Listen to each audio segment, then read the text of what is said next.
C'est un sport, à mon avis, qui est un sport d'adresse, qui est un sport d'habileté, de souplesse, d'intuition. C'est pas un sport de contact, le football.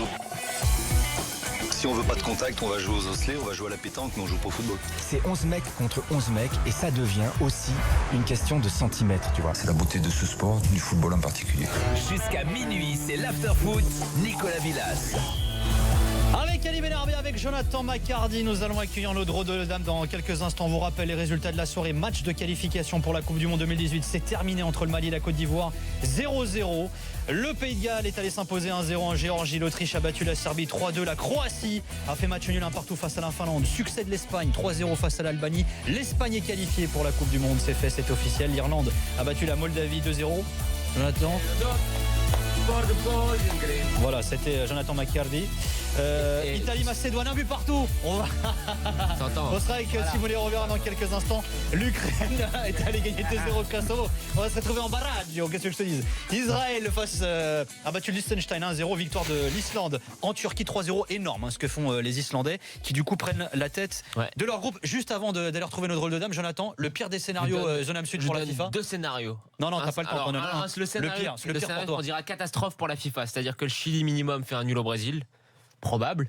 Le Paraguay gagne contre le Venezuela, même si le Venezuela a des bons jeunes, c'est probable aussi. Le Pérou gagne en Colombie, c'est qu'on a vu, c'est pas impossible. L'Argentine fait un nul en Équateur, c'est pas impossible. Vu l'altitude, ils ont pas beaucoup de L'Uruguay gagne en Bolivie, ça donnerait Brésil premier 39 points, Uruguay deuxième 31 points, Pérou troisième 28 points, quatrième Chili 27 points, barragiste Paraguay et éliminé Colombie et Argentine. Voilà. Vous imaginez ? Oui, on l'imagine. On accueille nos drôles de dames ce soir. Fred Hermel est avec nous depuis Séville ce soir. Bah oui, que viva España, hein. Hola chicos. Ça, il fait le tour de l'Espagne du coup, Fredo. Salut Fred. Bah oui, je fais ma tournée. Non, mais pour rien vous cacher, t'es un mariage. Je vais au mariage de l'année, au mariage d'un ancien dirigeant de Séville, l'ancien délégué de Séville, de Séville FC, pas de bêtises. Un mariage magnifique demain, 450 personnes, toute l'Espagne du foot. Alors, ça va être très, très sympathique. Les mariages en Espagne, c'est déjà un truc de dingue, mais il paraît qu'à Séville, c'est particulièrement fou. Ben là, c'est dans une hacienda à Dos Hermanas, c'est-à-dire à 15 minutes de Séville. 450 invités, quoi. Et mal de croire que Fred, il va guetter les nanas qui se jettent pour le bouquet. Hein. On a perdu la connexion du coup. Non, je suis là, je suis toujours là. L'Italie aussi est ici avec Simone Rovera. Comment ça va? Ciao Simone. Ciao, buonasera, bonsoir. Désolé Simone. Ça va bien? T'es sûr? On rappelle que l'Italie a fait match nul à domicile face à la Macédoine. J'ai l'impression que chaque fois qu'on a ici à parler de l'Italie, j'ai la même tête là. C'est vrai. Simone, en juin, il va nous servir à rien. C'est pas sympa. En vacances. J'ai proposé à Jérôme Thomas de trouver une équipe. Si l'Italie ne se qualifie pas, une équipe qualifiée, et moi je vais être journaliste, supporter, meilleur ami de cette équipe, trouver un libre, et moi je suis là, preneur. Jérôme Thomas me souffle le nom de la Pologne si tu veux. L'Islande. Très bien. l'Islande, je vais faire mon assistant pour l'Espagne, parce que comme l'Espagne va aller très loin, je vais avoir beaucoup de travail, donc un petit peu d'aide, ça vient. En plus, avec tous les râteaux qui s'est pris par l'Espagne, Simone, ces derniers temps, il les connaît bien, les Espagnols. J'ai mal à la tête si je pense aux Espagnols. Là. Alors, Fredo à la banane parce que l'Espagne est qualifiée. Il y en a un autre qui est tout sourire, c'est Philippe Auclair qui est aussi avec nous. Salut Philippe. Salut Nico, je suis tout sourire parce que mes copains islandais ont fait un truc extraordinaire ce soir. 3-0 en Turquie, on le rappelle. Et le match ils sont donc en tête du groupe et ils ont plus que Kosovo à la maison, donc c'est in the pocket. Les Vikings seront en Russie. Et alors t'as la banane aussi fabuleux. Parce que l'Angleterre s'est qualifiée hier également, une victoire 1-0. On va y revenir également dans quelques instants. D'abord on revient sur le résultat. Excité par mes autres dépendances, comme dit Gilbert Bribois, parce que c'est comme ça qu'il les appelle. C'est-à-dire l'Irlande du Nord, l'Écosse, le Pays de Galles, parce que l'Irlande du Nord a joué, l'Écosse a joué, le Pays de Galles a joué un match très important. Ouais. Et il l'a gagné aujourd'hui. Et on a un énorme Pays de Galles-Irlande qui se profile lundi soir. Et pareil qu'il y a Conor McGregor qui fait le déplacement au Pays de Galles pour soutenir l'Irlande. T'as un super accent portugais en tout cas quand tu parles anglais. Je vais te le dire. On va y revenir dans quelques instants. Bougez pas les mecs. On va parler des Irish et tout ça. Mais d'abord le résultat de la soirée. Alors ce succès 3-0 de l'Espagne face à l'Albanie. Ça a été plié rapidement, Fredo. Oui, bah c'est vrai qu'au bout de 27 minutes, il y avait déjà 3-0 pour les Espagnols avec un but de l'invité surprise, Rodrigo, le joueur de Valence, qui, quand je le vois jouer, je me dis que c'est sûrement la pointe, le joueur, l'attaquant de pointe, qui se marie le mieux avec le style très une touche de balle, très jouet en première intention des Espagnols, qui se marie le mieux avec les milieux de terrain ultra techniques de l'Espagne. Donc c'est Rodrigo qui est excellent. Isco a encore fait un match, mais de folie. Il nous a fait même une petite roulette à la Zidane, ce qu'on appelle ici une Marseillaise.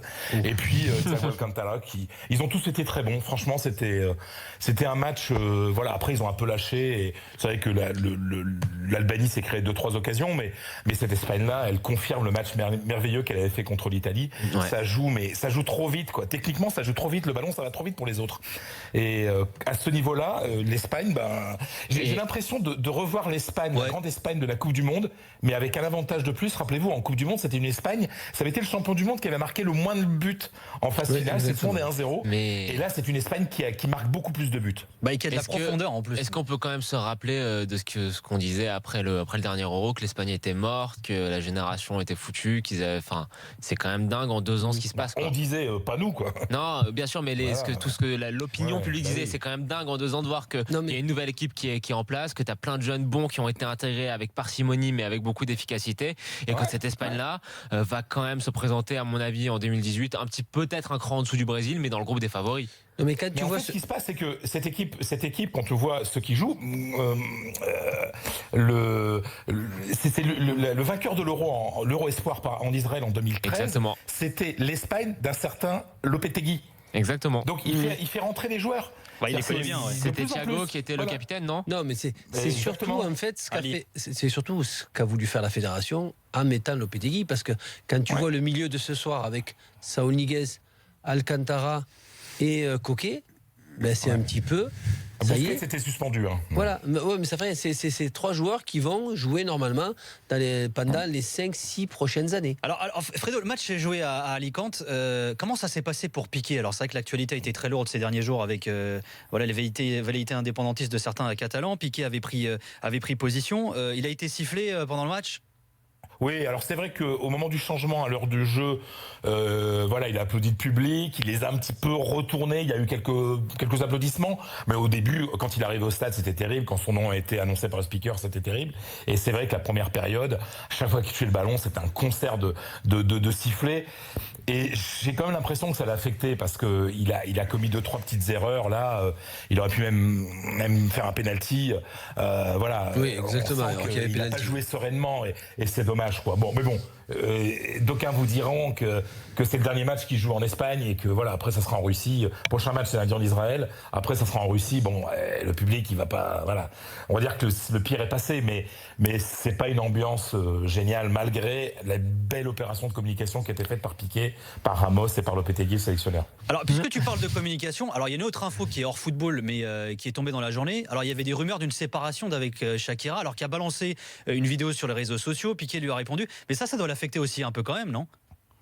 Oui, c'est vrai que il y a des rumeurs autour de sa vie personnelle, mais bon après j'ai pas les détails. C'est-à-dire qu'avec Shakira, c'est Keda ou c'est Keda pas depuis que Shakira est avec Piqué, on se parle plus, quoi. Voilà, donc j'ai pas l'info à ce niveau-là, quoi. N'importe quoi. Et alors il y a un autre aspect. C'est vrai que c'est pas une ambiance. Ça fait quand même beaucoup, quoi. Pour lui, sa vie personnelle est allée, l'histoire avec la Catalogne, etc., les sifflets, on peut pas dire que ce soit un moment j'ai une question pour Fred. Extrême pour le joueur, quoi. Fred, admettons que Piqué, il y a un problème avec la sélection et que ils sont un petit peu mis de côté, chose que j'en doute, mais qui serait son remplaçant naturel ? En tout cas, la Fédé et la Ligue qui serait son remplaçant naturel pour faire la paire avec Ramos ? Nacho. C'est Nacho, mais de toute façon ça va se passer parce que Piqué va rester. Donc ils ont très bien joué lundi, ça craignait vraiment. Quand il a refait, après l'entraînement avec l'Espagne, quand il a fait des retweets assez violents contre les forces de l'ordre espagnoles, là la situation était un peu tendue, mais c'est vrai que ça a été extrêmement bien géré par Lopetegui, par Ramos et par Piqué lui-même qui a écouté les conseils et qui a fait la communication, la conférence de presse qu'il fallait. Donc ça a été bien géré, intelligemment Pour une fois en Espagne, on a bien géré les choses dans une fédération où le président il est en prison, enfin il est sous caution, il est en liberté sous caution, enfin il va retourner en tôle. Je trouve que la fédération a été absente, mais la sélection a bien géré ce moment. Et Piqué, il est aimé au sein du groupe. Et Piqué, c'est un bon joueur, donc il va aller en Coupe du Monde aujourd'hui. Alors sauf si d'ici là il se remet à faire des tweets contre l'Espagne, etc. Alors dans ce cas-là, ça pourrait être plus compliqué. Mais a priori, ce qui a été décidé, c'est qu'il arrête de communiquer sur ces sujets politiques et que ça puisse permettre de l'emmener tranquillement en Coupe du Monde. Quoi. C'est important pour l'Espagne parce que derrière Piqué Ramos, c'est, je pense, le seul poste où l'Espagne est un peu short, quoi. Nacho, c'est très bon. Fred, en qualité, t'es quand même loin du niveau des titulaires. Je sais pas, au Real il joue beaucoup et puis il vient de gagner 2 Coupes d'Europe, enfin 2 Ligues des Champions. Mais c'est pas un joueur prégnant. La charnière qui marche bien, c'est Piqué Ramos. Mais Piqué Nacho, ça serait pas non plus une horreur. Mais de toute façon, Piqué va rester. S'il fait attention, il sera là. Il sera là en Coupe du Monde et ça posera pas de problème, quoi. Donc, Alors il y a un autre Catalan qui fait l'actu aussi, Fredo, c'est Iniesta, alors qu'aujourd'hui a prolongé à vie avec le Barça. Il y a une déclaration du président Bartomeu qui a dit c'est une première dans les 118 ans d'histoire, Jean Bafouille, du Barça. Alors on se souvient que du côté du Real, il y en avait certains qui avaient eu droit à ça et finalement ils se sont tous barrés. Raoul, il avait un contrat à vie aussi. Il y avait eu Raoul, Casillas, Guti. Voilà, donc il faut se méfier de ce genre de choses. C'est de la com, mais bon, c'est un beau message qui est envoyé par le président Bartomeu. En ce moment, il a besoin un peu de redorer son blason. Et donc, c'est vrai que de faire signer à vie Iniesta, qui est quand même le symbole de ce qu'est ce club, c'est-à-dire un club formateur. Iniesta, il n'est pas catalan, j'insiste. Il vient de Castille-La Manche. Il vient du côté d'Albacete. Albacete en espagnol. Il est arrivé à l'âge de 13 ans à la Masia, qui est contrairement à ce qu'on dit, n'est pas le centre de formation du Barça, mais la résidence qui accueille les joueurs venant de l'extérieur, qui habitent là. Et donc, c'est vraiment un joueur formé au Barça. C'est un symbole, c'est le capitaine, c'est un joueur fabuleux, qui a encore un peu de football devant lui, quoi. Oui, il en a encore 50 matchs dans les jambes. Mais il a encore du foot dans les jambes, et c'est quelqu'un qui, c'est une belle image, mais ça veut pas dire que dans 2 ans, il partira pas, quoi. Il va pas être payé par le Barça comme joueur jusqu'à l'âge de 60 ans, hein. À vie, c'est pas comme ça, hein. Ali, t'en penses quoi, toi, de cette prolongation à vie, alors entre guillemets, qu'a offert le Barça à Iniesta? Ce que je me rends compte, c'est qu'à l'étranger, les clubs se rendent compte de ce qu'a pu apporter un joueur de cette classe et ce qu'il a pu donner. Ils savent le récompenser. Malheureusement, dans d'autres pays ou dans d'autres championnats, on l'oublie. Et c'est peut-être pour ça que Barcelone est un grand club. Alors après, c'est vrai qu'en France, c'est difficile. Enfin, ça a été difficile. Non, c'est pas difficile. C'est pas difficile. Ah, si, Ali. Non. Quand t'es joueur de Ligue 1, t'aspires à aller jouer en Liga ou en Première Ligue, par exemple. C'est plus facile de rester longtemps au Real, au Barcelone, c'est une chose. Mais c'est beaucoup plus dur de rester dans ces clubs-là, c'est sûr, qu'en Ligue 1. Ça, c'est clair. Pourquoi ? Parce qu'il y a une grosse concurrence. Mais c'est le club qui fait en sorte que les joueurs grandissent avec ce club-là et leur rendent un petit peu ce qu'ils ont pu donner. C'est pour ça qu'on appelle ça des grands clubs. Alors que quand un joueur voit qu'on oublie facilement des anciens et que pour quelque chose de petit, le joueur d'un coup n'est plus rien, automatiquement tu ne le rends pas et ça se suit. Et alors dans ton groupe, mon Fredo, l'Italie jouait ce soir face à la Macédoine. Alors match en Italie et alors un partout. Cadeau, hein. Simone, lo que passo, comme on dit en Espagne, entre tu et la Macédonia. Alors, déjà, c'est un moment très compliqué, il faut le dire. Il faut être... ces soirs, il faut trouver les bons mots et les pondérer, parce que l'envie, c'est de dire les pires choses sur ces sélectionneurs qui, depuis des mois, ont l'impression d'être vraiment d'une veste plus grand que lui, de faire des essais, de chercher des choses. Il est grand, mais...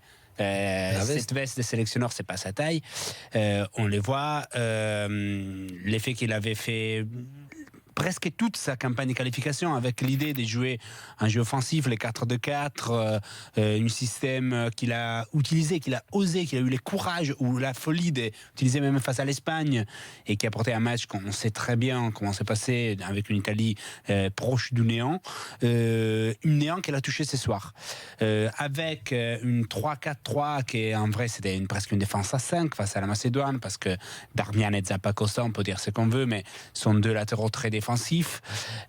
Donc une équipe qui n'avait vraiment pas une grosse sens d'exister, même face à la Macédoine. Un pas en arrière dans ses idées, dans son style offensif. Et les résultats étaient une décevante dans les jeux. S'il y a une équipe qui a risqué de gagner, ce soir, c'est pas l'Italie, c'est la Macédoine. On s'est posé plusieurs interrogations sur les niveaux de Bonucci, qui depuis son départ de la Juve est catastrophique en club et en sélection. On a l'impression de revoir les Bonucci de 2011. C'est lui qui avait peur à faire chaque passe. C'est lui que les supporters de la Juve, en se moquant de lui, l'appelait Beckenbauer, mais d'une façon négative, parce qu'il croyait d'être des Beckenbauer, mais raté chaque passe. On l'a retrouvé au Milan, et ce soir, c'est Bonucci-là. On peut se poser des questions énormes sur Ventura, aussi sur ses choix. Verratti, il est blessé. Ok, moi, je trouve que... Alors tiens, tu fais bien d'en parler, parce que Laurent Fall a lancé un sondage sur le compte Twitter de l'After. Verratti est-il indispensable à la sélection italienne? Pour l'instant, vous êtes 70% à répondre non. Il y a près de 1000 votes déjà. Est-ce que son absence s'est ressentie aujourd'hui? Énormément. À milieu de terrain, Parolo Gagliardini, ça veut dire zéro idée, de pied plus ou moins de pied gauche. Oui, voilà, de gauche, un pied gauche et demi, on peut dire, sur les deux.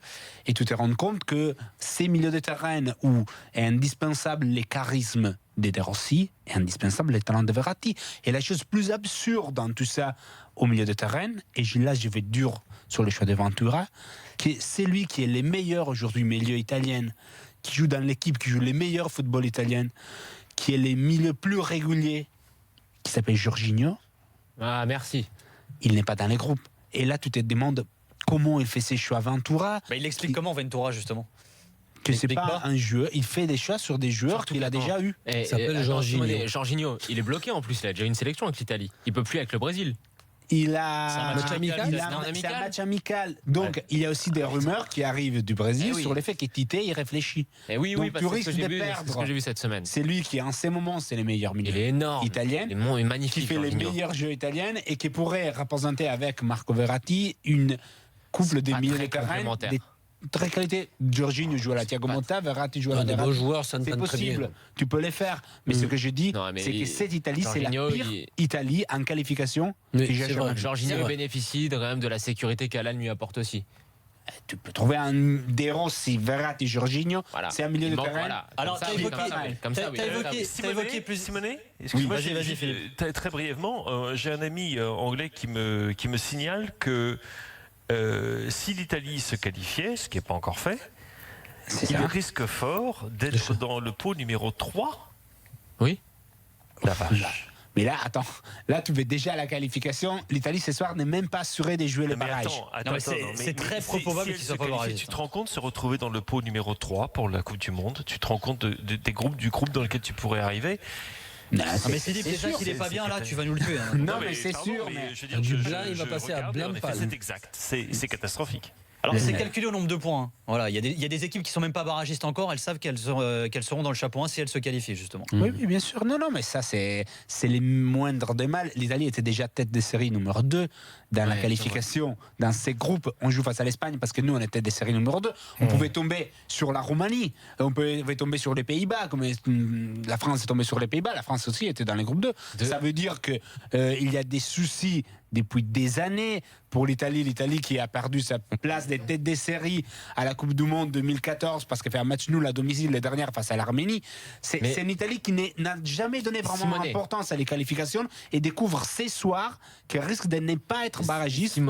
Quelle est l'importance de jouer au fond chaque match? De toute manière, cette Italie-là, est-ce qu'on peut être d'accord que quoi qu'il arrive, évidemment c'est important qu'elle se qualifie, mais la Russie en 2018... Pour cette sélection italienne, ça peut être qu'une préparation pour la prochaine compétition. Tu as des jeunes, des talents t'as un réservoir de jeunes qui est vraiment extrêmement important. Attends, laisse-moi terminer. Il y a comme un réservoir de jeunes qui est extrêmement important en Italie. Tu l'as vu pendant les compétitions de jeunes cet été. Je pense qu'ils ont les meilleurs jeunes en défense. Tu as quand même des talents offensifs comme Bellotti et compagnie qui ont besoin d'avoir un peu plus d'expérience. C'est une sélection qui potentiellement peut être énorme, mais dans 4-5 ans. Mais le problème, c'est qu'il n'y a plus cette... Moi, ça me fait rigoler. Préparation 2014 pour 2016. Ils sont tous jeunes. 2018. L'Italie a toujours eu des équipes compétitives, même quand t'es pas sûr. Non, l'erreur, c'est que tu peux avoir un trou générationnel. Tu savais que Conte partait, il fallait prendre un sélectionneur à la hauteur de Conte. Je vois pas des joueurs capables de gagner. Mais il te fallait un sélectionneur. En même temps, juste accueillons Kevin, supporter de la Squadra Nazionale, qui nous a appelé au 16. Non, je vais pas te dire. C'est Kevin qu'on accueille, ok? T'es pas tout seul, t'es pas le seul à être triste ce soir, Simone. T'as pas le monopole de la tristesse. Bonsoir, Kevin. Buonasera, Kevin. Oui, buonasera. Bon alors, Kevin. Bon alors, comment tu l'expliques toi cette mauvaise passe italienne là? Je suis un petit peu atterré là ce soir, je comprends pas. Enfin si, je comprends, mais j'ai du mal à y croire en fait, parce que même si blessé, même si, enfin, c'est la Macédoine, en face, on doit les éclater, on n'a aucune excuse, même si sans Verratti, même sans Marquinhos, même sans De Rossi, on doit les éclater, c'est pas normal. Donc là ça pose un problème qui va au-delà des choix. Ah, ok. Ah bah. Ouais, on te comprend. Pour expliquer, la Macédoine, c'est 103 au ranking FIFA. Les Luxembourg étaient 101.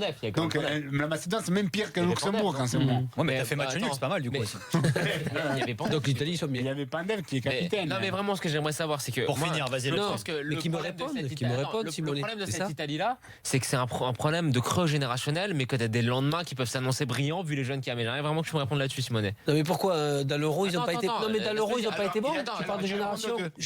Et après, on arrête, on retourne du côté de Philippe parce qu'on va évoquer l'Angleterre et les pays britanniques et l'Irlande. Il y avait personne qui voulait cette place. Ah ben voilà. Il y avait personne qui voulait être sélectionneur de l'Italie avec une génération, pour répondre aux deux, avec une génération qui avait un trou avant d'avoir des bons joueurs qui venaient. Personne voulait. Ventura était le seul. Mais je vous laisse avec la phrase d'Allegri qui a parlé à un important magazine italien cette semaine. Oui. La génération entre 92 et 2000 considère que c'est un des meilleurs mondes. Merci. Donc, des gens comme Allegri ont montré intérêt à être prochain sélectionneur. Et pourquoi pas Ancelotti? Mais pour cette sélection, pour cette Coupe du Monde, on est vraiment très très mal. Donc on sait donc que c'est un creux générationnel. Merci à Simone pour ses explications sur l'équipe d'Italie. On comprend mieux la situation, ça c'est très clair. C'était sur l'hashtag RMC Live. Didier Tocard. Fredo, tu voulais glisser un petit mot, je crois? Simplement un petit mot, les nouvelles sont bonnes au sujet de Cavaral. On avait un peu rassuré la semaine dernière sur le petit problème qu'il avait une infection au niveau de la plèvre, du cœur. Enfin, c'est rien de grave. Il pourrait reprendre normalement, d'après la Radio Onda Fellow, l'entraînement dès la semaine prochaine. Donc, il y a eu des rumeurs codement dingues d'un arrêt de carrière qui était totalement infondé, qui venait d'hors d'Espagne, mais qui était reprise partout. Donc, le Cavaral va bien et devrait pouvoir reprendre l'entraînement la semaine prochaine. Eh ben, merci beaucoup, Fredo. On te souhaite un très bon week-end. Voilà, un beau mariage. Voilà, amuse-toi bien. Et voilà, et fais pas trop de bêtises quand même, hein, Fredo. Un petit peu quand même. Voilà, un petit peu quand même. Merci, Fredo. Amuse-toi bien. On retourne du côté de l'Angleterre avec Philippe Auclair. Alors, la victoire de l'Angleterre hier 1-0 face à la Slovénie. Encore un but d'Harry Kane. Et les Three Lions sont qualifiés pour la Coupe du Monde 2018, Philippe. Écoute, oui, invaincu en phase de qualification depuis 2009, une défaite contre l'Ukraine. Ils font le boulot comme d'habitude pour se qualifier pour les grands tournois, mais la manière a été désastreuse. Ça a été un des pires matchs que j'ai vus depuis très très longtemps. Avec pourtant une équipe d'Angleterre à qui il manquait 2-3 joueurs. Il manquait Dele Alli qui était suspendu pour un match qu'on va retrouver pour le déplacement dans les pays baltes. Il manquait Adam Lallana qui est toujours blessé, qui manque beaucoup, mais sinon toutes les stars entre guillemets étaient là et étaient à des années-lumière de ce qu'elles nous offrent avec leur club de week-end en week-end. Donc il y a un vrai problème à ce niveau-là qui n'a toujours pas été résolu par Gareth Southgate. Ils vivent sur leurs acquis en ce moment, ils vivent sur leur supériorité technique, leur supériorité physique. Ça va dans des groupes comme ceux-là, je veux dire, où tu as la Slovaquie, la Slovénie, Malte, etc. Lituanie, Écosse, Ouais, Lituanie, Écosse. Et donc c'était un groupe qui était faiblard. Merci Harry Kane encore une fois, alors qui marque au bout du bout en plus dans le temps additionnel. Il marque au bout du bout en plus. Il marque au bout du bout et du bout des crampons. Et du bout des crampons parce très beau but. Écoute, c'est un vrai but de finisseur. C'est le techniquement très dur. Mais c'est vachement dit. Oui, exactement. Et en plus de ça, tu vois, c'est de prendre cette décision-là. Et c'est là où il est tellement fort, c'est qu'il a le don, en une fraction de seconde, de choisir la bonne surface de la chaussure. C'est un super joueur. Si c'est les crampons, peu importe. C'est super. Mais il faut que ça soit les crampons pour marquer à ce niveau-là. Techniquement, c'est les crampons de la semelle pour le mettre légèrement au sol et opposé. Et là, techniquement, Harry Kane démontre que pour moi, c'est le meilleur avançant de la Première Ligue. Ça, pour moi, ça ne fait absolument aucun doute. Ça, on est bien d'accord. Ah oui. Donc, l'Angleterre s'est qualifiée, ne fera pas vraiment peur à qui que ce soit en Russie sur au vu de ce qu'elle a montré pendant les qualifications, où encore une fois, elle a fait le boulot. Défensivement, elle est plutôt solide, même s'il y a encore des petites phases de déconcentration. Il y a des joueurs de très grand talent. Là, toute la question est de savoir si Gareth Southgate est l'entraîneur qui peut, en l'espace de quelques mois, en 8 mois, faire de cette équipe. Alors, on a des matchs amicaux qui se présentent pour le mois de novembre, qui sont assez alléchants sur le papier, parce qu'on sait depuis que les matchs amicaux, on sait ce que c'est devenu. Ouais. Mais a priori, on joue l'Allemagne et on joue le Brésil. Quand je dis on, c'est bien évidemment c'est un on purement virtuel. Est-ce que nous en saurons plus après ces matchs que nous en savions avant ? Je ne le pense pas. Non. Surtout que ça survient à un moment très compliqué dans les championnats et la Bundesliga et la Première Ligue.